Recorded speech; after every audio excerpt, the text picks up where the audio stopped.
बाबासाहेबांनी 1956ला बौद्ध धम्माची दीक्षा घेतली आणि आपण भीमा कोरेगाव ते पंढरपूर ही पदयात्रा काढताय, ह्याच्या मागे नेमका उद्देश काय आहे? बाबासाहेबांना इतिहास जी पहिल्यांदा 1 जानेवारी 1927ला भीमा कोरेगावच्या विजयस्तंभाला होते. त्यांना हे कळलं की 1 जानेवारी 1818ला हे जे युद्ध झालं ते स्वाभिमानासाठी लढलं गेलं. स्वाभिमाना गळ्यातली गाठी आणि कमरेचं झाडू काढून टाकण्यासाठी जी लढाई होती. पेशव्यांचं पाणीपत तिथेच झालं ते अर्थानं. त्यामुळं त्यांचं ते प्रतीक हे प्रेरणास्थान ठरलं. श्रमण संस्कृती आणि ब्राह्मण संस्कृतीच्या इतिहासाची थरार आम्ही पराभूत झालेले लोक आहोत. हा सारा ब्राह्मणेतर समाज, आदिवासी, भट्ट, विमुक्त समाज, अस्पृश्य सगळे एकेकाचे नागवंशी लोक होते आणि आम्ही पराभूत झालेले लोक आहोत. विश्वामित्र शेवटचा राजा सम्राट अशोक 2च वर्षी त्यांनी राज्य केलं. त्या बृहद्रथाने पुष्यमित्र शृंगारी त्यांनी हत्या केली. साकेत नगरी जुनं तिचं नाव बदलून आहे त्या करणारा हाच होता ना पुष्यमित्र शृंगार. ज्यामुळे ही प्रतिक्रांती, या घटनेला डॉक्टर बाबासाहेब आंबेडकर ब्राह्मणवादी प्रतिक्रांती म्हणतात. राजकीय प्रतिक्रांती झाली, सामाजिक प्रतिक्रांती झाली, जाती व्यवस्था, मनुस्मृती या ग्रंथ सुमती भार्गवांकडून लिहून घेतला पुष्यमित्र शृंगारी. आणि ब्राह्मण जात स्वतः बंदिस्त झाले. त्यामध्ये मग सारस्वतापासून तर ते अजूनही सारस्वताची मुलगी तिवारी मागतात.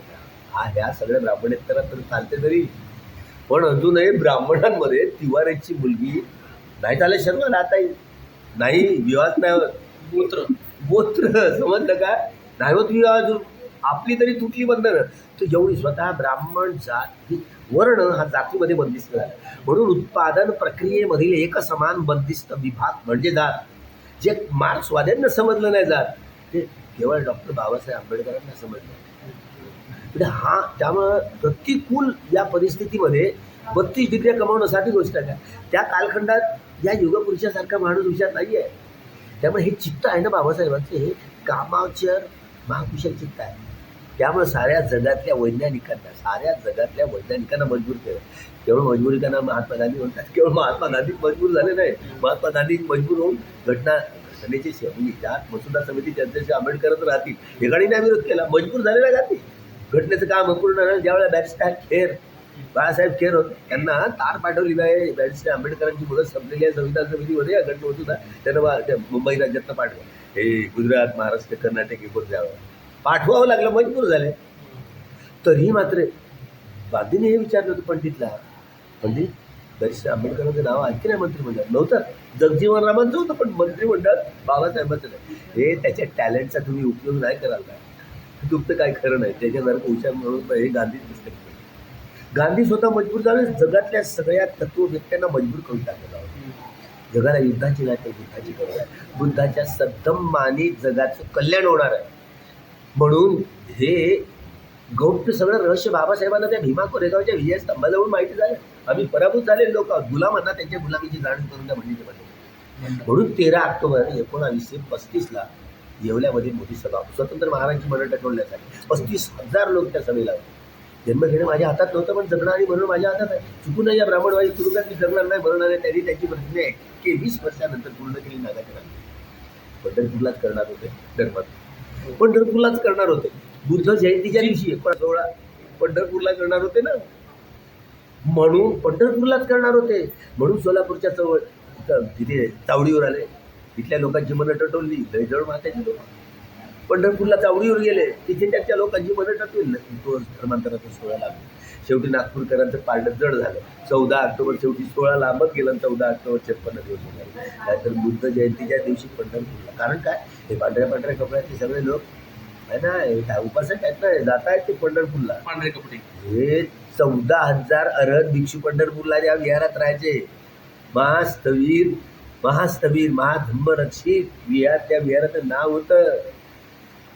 ज्यात 75,000 लोकांना त्या शील देऊन, 5 शील 3 शरण देऊन प्रवंचित 3 सौदा हे संपूर्ण उपासिका करून घेतल्या होत्या. तोच भिक्षू धम्मरक्षित नावाचा. हे एवढं मोठं वैभव होतं.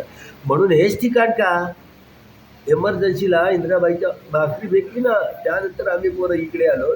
तेव्हाच ठरवलं होतं की भीमा कोरेगाव पासून त्यांचं हे प्रेरणास्थान आणि धर्मांतर पंढरपूरच का निवडलं. बाबासाहेबांचे चित्त आहे लई पॉवरफुल. तर बाबासाहेबांना ऐकावं लागतं कसं करताय. त्यामुळे इथं नेऊन त्या ब्राह्मणेतर समाज ब्राह्मणवादाच्या गुलामीत एवढा गुलाम झालेला आहे. गुलामीचं जीवन जगण्याची सवय झालेली आहे. ही सवय तोडायची असेल तर जागृतीचा विस्तार तुम्ही विजू देऊ नका. गुलामांना त्यांच्या गुलामीची जाणीव करून द्या, म्हणजे ते बंद. 13 ऑक्टोबर 35ला येवल्याची सभा घेतली. त्या सभेमध्ये सह्याद्री कुंड पुराणांतून झालं.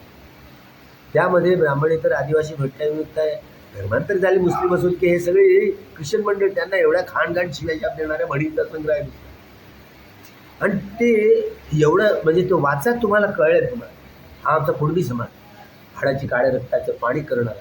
हा आमचा मराठमोळा समाज ना, हाडाची काळ्या रक्ताचं पाणी करून या देशाला जगवणारा, पालनपोषण करणारा आमचा कुळवाडी समाज.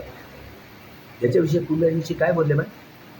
कुणबटं धसकटं मग पण थोडी बायको विकून घेतली गोळी, गेला तर रुमनेशीन, नाही तर आला तर ढोमनेशीन. एका तरी कुणब्याची वाट आहे. ते आमच्या हा साळुंके तर मामा देशमुख, साळुंके मामा देशमुख यांनी मांडलेला विषय. पोट धरून हसायचे नाही. आमच्या कुणब्यांविषयी काय घाणोपणे म्हणे धर्मदत्तात. बाबासाहेबांकडून माहिती झाली की ज्ञानगंगा तिथून आली की नाही. सकाळी उठल्यावर सगळ्यांची तोंड पाहिजे तेल्याचं काय झालं त्याच्यातून. हे सगळे एकेकाळचे नागवंशी बुद्धिस्ट लोक होते ना, यांना याच्या गुलामीची जाणीव करून दे म्हणजे ते बंद करून उठतील. सोनार सख्या बहिणीची खाणं एका तरी सोनाराची बात. मांग महार कुसाच्या बाहेर गोंडगोवारी जातगोवारी, गोंडगोवारी हेकड म्हणा आबिल पाहून शिव लाडवणं मला माणूस कित नाही, डुकर सर कशीत नाही. घर कोळी माळी कोष्टी ढिवराची धुटी नाटकला बोटलं असेल. केवढी घाण ओकली. आता भिक्षू झाल्यामुळे मी बोलू शकत नाही समोर. मुसलमानांच्या बाबतीत बांडा मुसलमान आणि वेळवाची नाही, एवढे घाण अक्षर आहेत, नाही बोलू शकत. गुलामांना त्यांच्या गुलामीची जाणीव करून द्या, म्हणजे ते बंड करून होतील. म्हणून हा जागृतीचा विजू देऊ नका. या गुलामांना ब्राह्मणवादाचे शिकार झाले, गुलाम झाले, गुलामीचं जीवन जगण्याची यांना सवय झाली. या गटार गंगेतनं काढण्यासाठी हा जागृतीचा विस्तार तेवढ ठेवण्यासाठी सामाजिक क्रांतीचं अभियान म्हणून भीमा कोरेगाव म्हणून 2045ला धर्मांतराची घोषणा केली. 2045ला धर्मांतर होणार. आता सध्याला जनगणना हे चालू आहे आणि त्याच्यामध्ये जातीचा आपल्यामध्ये 3 बदल झालेत, बौद्ध, नवबौद्ध आणि महार. याच्यामध्ये समाज आपला विखुरला जातोय. तर समाजाला काय संदेश द्याल तुम्ही? हा बदर आयोग ते नाही म्हणतील तरी अंमल करणार आहेत, मला लक्षात घे. आणि या बदर आयोगाने अनुसूचित जातीची संख्या 59. त्या 59 जातीमध्ये बौद्ध ही जात नाही. तसं सेंट्रल गव्हर्नमेंटचा जो VP सिंग आले होते त्यावेळेला अनुसूचित जातीचे सगळ्या सुविधा द्याव्याचे उल्लेख आहे. तरी मात्र बदर आयोगाने, कापलुशी आयोग आहे तो, बदर आयोगाने 59 जाती लिहिल्या आहेत, त्यात बौद्ध नाही आहे.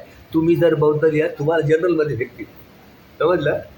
तुम्ही जर बौद्ध लिहिलं जनरलमध्ये, धर्माच्या कॉलममध्ये तुम्ही बुद्धिस्ट लिहा, हरकत नाही. पण जातीच्या कॉलममध्ये महार लिहा. त्याच्यामुळं काय होईल, तो वाटा तुम्हाला मिळेल. आपल्याला जास्त वाटा मिळायला हवा होता ना, 20% द्या. पण ते 10% वाटा तुम्ही मागणी केली होती का? कोणी मागणी केली होती का?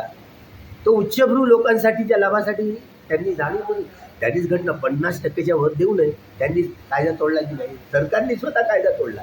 जेवढे कायदे करतात ना, हे सगळे हे षडयंत्र आहेत बरं का, लोकांना तोडण्यासाठी. मराठा आणि ब्राह्मणेतर लोकांना, मराठा, कुणबी आणि बाकी इतरत्र त्यांना तोडण्यासाठी. पहा ना, आता लचके तोडायचं. आता पुन्हा धरंगी पाटील बोलतात, अरे बिल मांडा तिथे बिल. आज एवढं प्रायव्हेटायझेशन करत सारं आरक्षण संपवून टाकलं. आरक्षण संपवून टाकलं. कोणत्या आरक्षणासाठी झगडे कराल तुम्ही? आता टोटली खाजगीकरण झाल्यावर आरक्षणाचा काय उपयोग होणार आहे? तेच म्हणतोय, आरक्षण असं संपून गेलं. तुम्हाला मोठे मोठे अधिकारी, सॉफ्टवेअर इंजिनियर आता पुन्हा 12 घंट्याची ड्युटी येणार आहे. बरं, 12 तासाची ड्युटी येणार आहे. हाही कायदा पारित होणार. प्रायव्हेटायझेशन मास्टर आहे आता ते कॉन्ट्रॅक्ट ट्रेसिंगमध्ये पाठवत आहे, समजलं. कॉन्ट्रॅक्ट ट्रेसिंगमध्ये पाठवत. एकूण 64,000 शाळा बंद झाल्यात. आता हा जुलैपर्यंत पूर्ण होऊ दे, एक टिपा पुन्हा येतील. पण 24,000 शाळा काही बंद होणार. कुठे काय काम करणार? म्हणजे हा सगळं या शाळा चालवणं तुम्हाला घाट्यात कंपनी येत आहे. शेतकऱ्यांचं कर्ज आहे ते घाट्यात कंपनी येते. आणि या कुंभमेळ्याला 35,000 करोड कशासाठी? नागड्यांना कायचे फुटण्यासाठी.